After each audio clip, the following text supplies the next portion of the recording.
My name is Celeste Green, and I am from Spanish for Kids. Spanish for Kids is, you may have seen me around. I have my company that comes into the elementary schools here in Ypsilanti to help expose children in elementary schools to Spanish and to start your bilingual journey early on, like we're supposed to.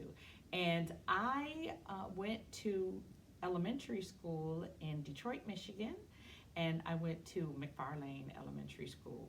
And I mean, I loved school. I loved it when I was there. I loved teaching in an elementary school as well.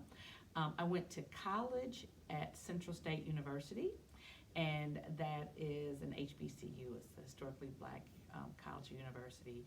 And I had an amazing time there where I studied Spanish. And actually, when I was young, my father spoke to me in Spanish, not all the time, but he knew that it was a really valuable thing to learn two languages. And so he spoke to me in Spanish, and then I decided I wanted to major in that. And so I did that, and then decided, you know what, I think as many kids as possible should have the opportunity to be bilingual. So I started my company to be able to go into as many elementary schools as I possibly can to make sure that kids get that opportunity. So I'm so excited to come into all the schools and see everyone and start their language journey. So today we will be reading a story called "What Do You Do with an Idea?"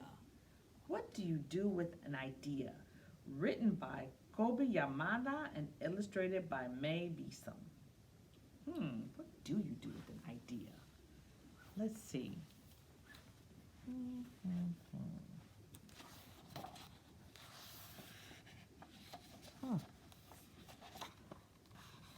One day, I had an idea. I'm thinking that's the idea. Where did it come from? Why is it here? I wondered. What do you do with an idea?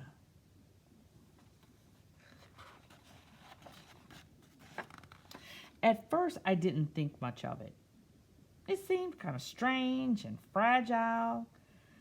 I didn't know what to do with it, so I just walked away from it. I acted like it didn't belong to me.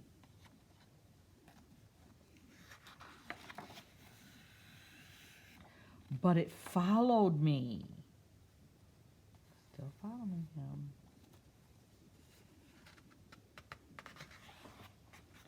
I worried what others would think. What would people say about my idea? Looks like he might be kind of trying to hide it. Like, oh, stay away. I got this idea, but I don't know what people are going to think. I kept it to myself. I hid it away and didn't talk about it. I tried to act like everything was the same as it was before my idea showed up. But there was something magical about my idea. I had to admit, I felt better and happier when it was around. So he did want it to follow him, it seems like. Even the frogs are trying to grab onto the idea. Wow. It wanted food. It wanted to play. Actually, it wanted a lot of attention.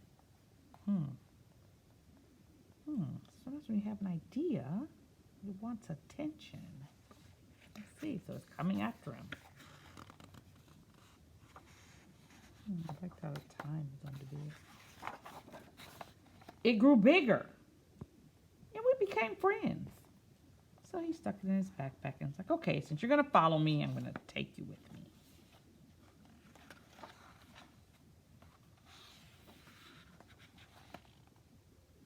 I showed it to other people, even though I was afraid of what they would say. I was afraid that if people saw it, they would laugh at it. I was afraid they would think it was silly. And many of them did. They said it was no good. They said it was too weird. They said it was a waste of time and that it would never become anything.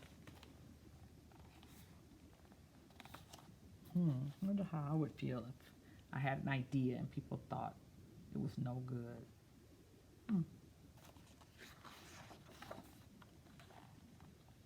And at first, I believed them.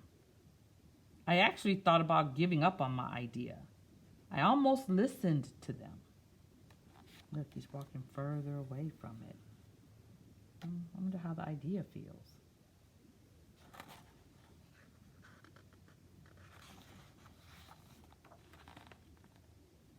But then I realized, what do they really know? This is my idea, I thought. No one knows it like I do, and it's okay if it's different and weird and maybe a little crazy. I decided to protect it, to care for it. I fed it good food. I worked with it.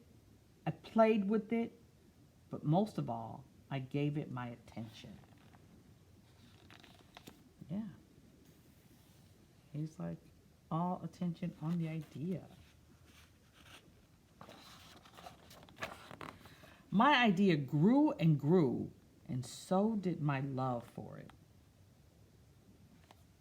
He's even playing on the seesaw with them. Everybody doesn't seem to think it's silly now. I built it a new house, one with an open roof where it could look up at the stars, a place where it could be safe to dream. I love that. Me too. I love that. I love the space, and I love how it looks like there's a clock like ticking with your idea. I liked being with my idea. It made me feel more alive, like I could do anything. It encouraged me to think big and then to think bigger. It shared its secrets with me. It showed me how to walk on my hands because, it said, it is good to have the ability to see things differently. That's great. You noticed that? The idea said you need to learn how to walk on your hands because then you can see things differently. If you are always looking at something the same way, it might be hard for you to imagine things differently. But if you can look at things upside down and still make sense of it, it helps. I couldn't imagine my life without it.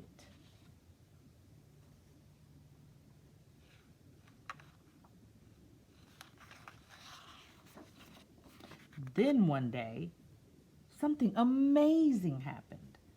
My idea changed right before my very eyes. It spread its wings, took flight, and burst into the sky. It really did. Look at that. It's huge.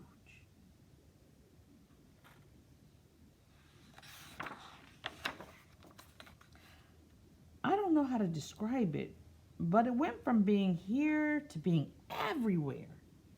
It wasn't just a part of me anymore. It was now a part of everything. Wow. And it is. It's all around now. So his idea is no longer just with him. It's everywhere. And then I realized what you do with an idea. You change the world. Wow. That's what you do with an idea. You change the world. His idea is everywhere, and it changed the world. Awesome. Thank you for listening.